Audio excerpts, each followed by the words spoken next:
and even the usual flying skunk from entering the seating area. Nevertheless, please be aware that under some circumstances, a ball, bat, or flying skunk may still be propelled into the spectator area with enough force to cause serious injury. Say hello anytime you are in the spectator area, including after play stops. If you are struck, immediately ask a member of our on-field crew for help and directions to the nearest medical station.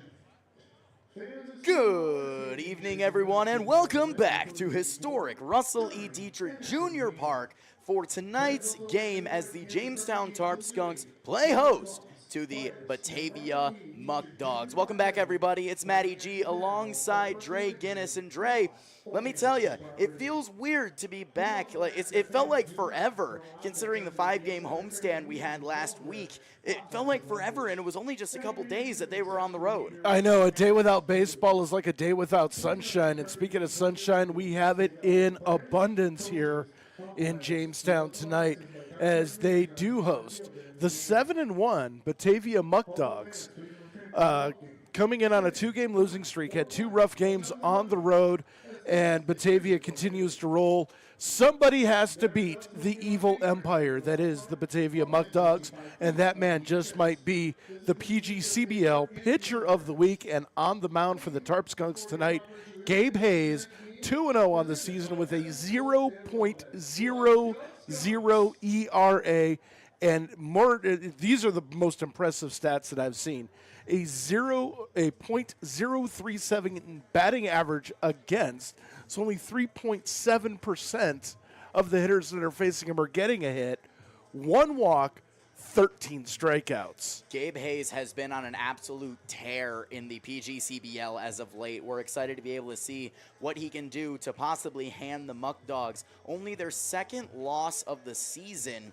And looking to bring the Tarp Skunks back into the winning column is, like you said, they had a rough road stretch. They got too used to being at home with 5 games straight, and going on the road was it was almost like a brand new experience for them again.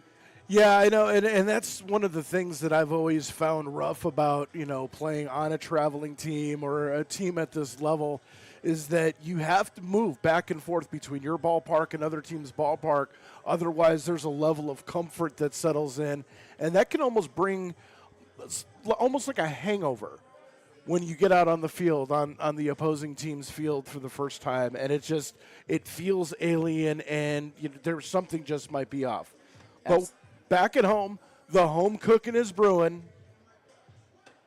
and they're ready to defend the home turf. They lost against Batavia on opening night, 12-3, looking for a completely different result tonight. It's basically a revenge game for the Tarp Skunks today in multiple fashions, looking to get back into the win column and looking to show the Muckdogs that they're willing to defend their turf, and they're basically a completely different ball club from the first time that they faced. But speaking of that, what is going to be the Tarp Skunks lineup to do just that, Dre? All right, well, let's take a look at the home team first. Respect to the home team. For the home 4-3 Jamestown Tarp Skunks, leading off and playing third base will be Nigel Sebastianelli. Leo Doyle will be in center field and bat second. Kobe Jones will bat third and be the designated hitter. The first baseman, Bobby Stang, bats fourth.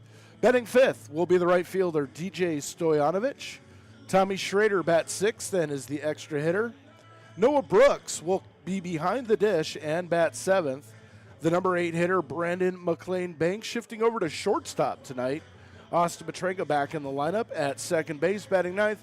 And in left field, Connor Kiefer getting a start for the Tarp Skunks in left. For the Batavia Muckdogs, Lucas Lopez will lead off and play short. James Mason, the left fielder, will bat second. Cooper Romich, the 3 hitter behind the dish. Sean Pope, the designated hitter. The 4th hitter, Justin Espinal, the 5th hitter, and he is the EH. The first baseman, batting 6, Eric Smith. The 7th hitter, Jake Butler, playing third base. Jacob Vesco, batting 8th and playing right field, a newcomer to the Batavia Muckdogs. Justin Austin at second base and batting 9th, and batting 10th is going to be TJ Morris. in center field. On the mound for the Muckdogs today is going to be Ty Wood, 0-0 on the season in 1 game started, 3.1 innings pitched, 5 earned runs, 3 walks, 2 strikeouts, 13.5 ERA.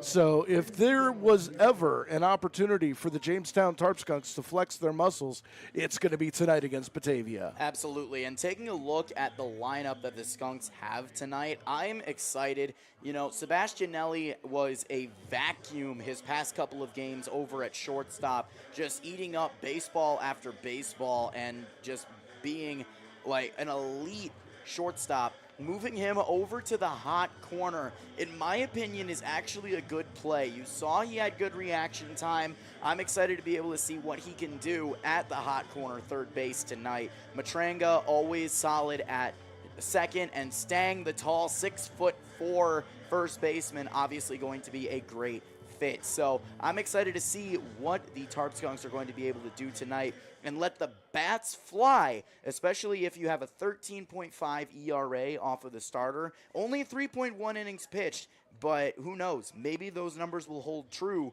and the next thing you know, you're in the Muckdogs bullpen, and you're able to put up more runs than what they did the first time with only 3. Yeah, that's going to be very important for Jamestown, especially bullpen usage.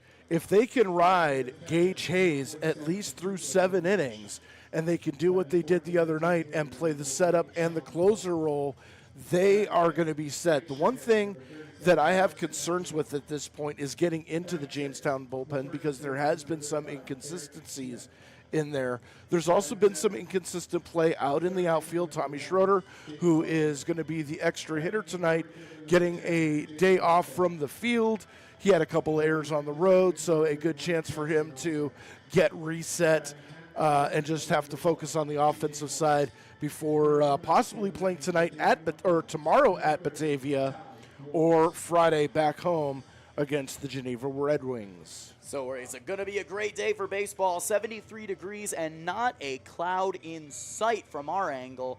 So it is going to be a great day for baseball. Support for our coverage of the Jamestown Tarp Skunks is brought to you by Plyler Entry Systems, the Davis Investment Group, and Prevention Works in Casa Trinity. We'd like to thank our sponsors for helping to make this and every live stream of the 2024 season possible. We also encourage all businesses and organizations serving residents in Jamestown and Chautauqua County to consider becoming a Tarp Skunks live stream sponsor for this or a future season by calling us at 716-705-5600, emailing us at contactus@tarpskunks.net, or using the contact form on our website, tarpskunks.com. All sponsors are recognized during each home game during our live stream broadcast by Dre and myself, and also by Jeremy Becker, our public address announcer.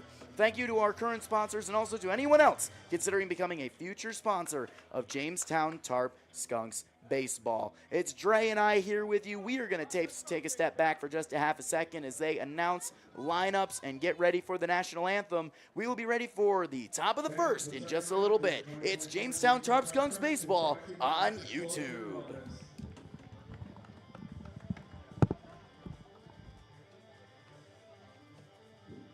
And now, ladies and gentlemen, boys and girls, get on your feet and make some noise for your Jamestown Tarp Skunks. Leading off the third baseman from Niagara County Community College, number 5, Nigel Sebastianelli. Batting second, the center fielder from Wagner, number 48, Leo Doyle. Batting third, the DH from Shorter University, number 10, Kobe Jones. Batting fourth, the first baseman from Dayton University, number 23, Bobby Stang. Batting fifth, the right fielder from Mansfield University, number 44, DJ Stoyanovich. Batting sixth, the extra hitter from Shorter University, number 7, Tommy Schroeder. Batting seventh, the catcher from Siena College, number 11, Noah. Batting eighth, the shortstop from Youngstown. Batting eighth, the shortstop from Youngstown State, number 42, Brandon McLean Banks. Batting ninth, the second baseman from Grand Canyon University, number 2, Austin Matranga. Batting 10th, the left fielder from Alfred State University, number 4, Connor Keeper.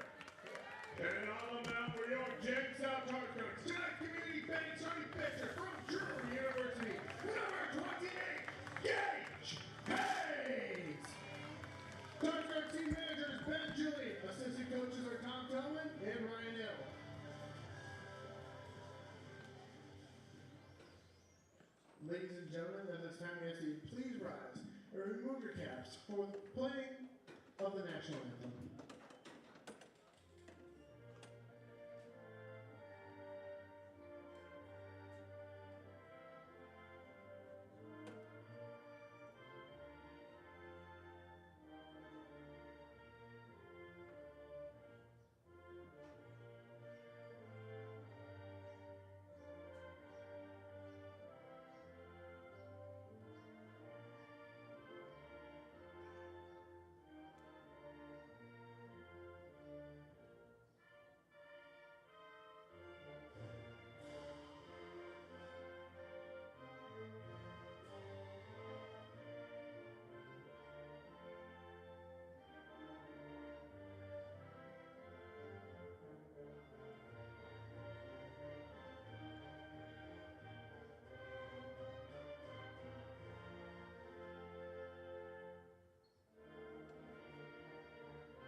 A beautiful night for baseball indeed from Jamestown, New York. 73 degrees, almost no wind blowing across the ballpark. One flag out in the right center field area is blowing a little bit, but out in center, very little movement. And when there's no wind, the ball can fly in this ballpark. As we are getting set for the start of this ball game, let's take a look at the defensive alignment for the Jamestown Tarp Skunks. In left to right in the outfield, Connor Kiefer, Leo Doyle, and DJ Stoyanovich. Bobby Strang, Austin Matranga, Brandon McLean Banks, and Nigel Sebastianelli from first to third. Behind the plate is Noah Brooks. And on the mound today for the Tarp Skunks, the perfect game. I'll get this. The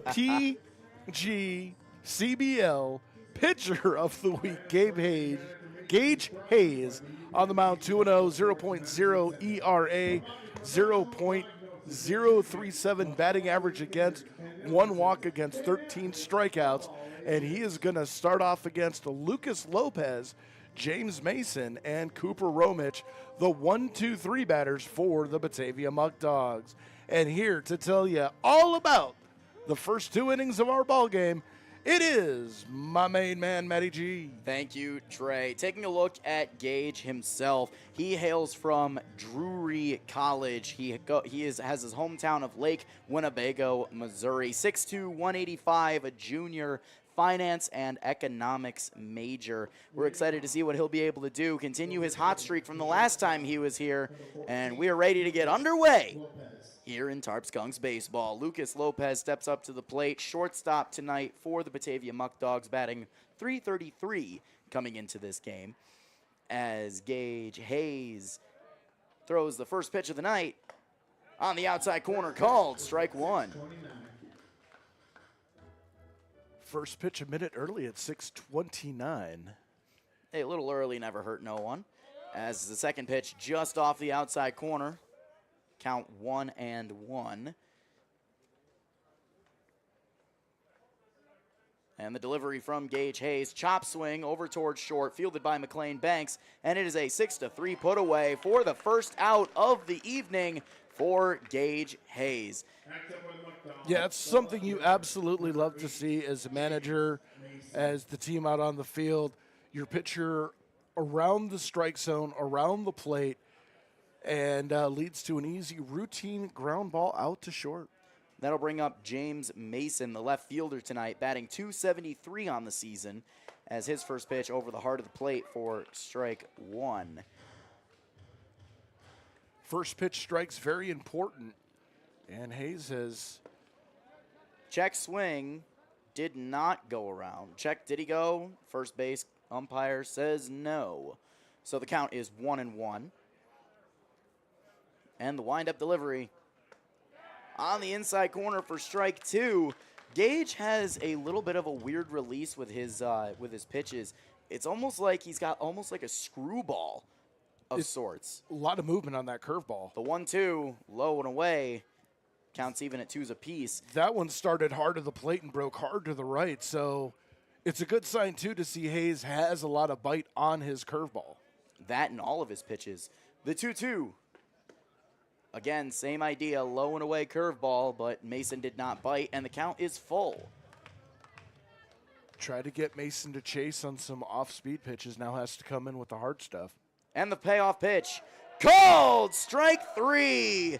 James Mason thought it was ball 4. He tossed his bat to go towards first, but he got caught window shopping, and he is down on strikes. The first strikeout of the night for Gage Hayes. Well, you know, allow me to be corrected by our pitcher of the week.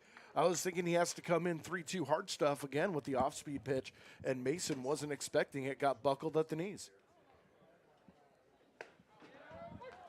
First pitch over the heart of the plate for strike 1.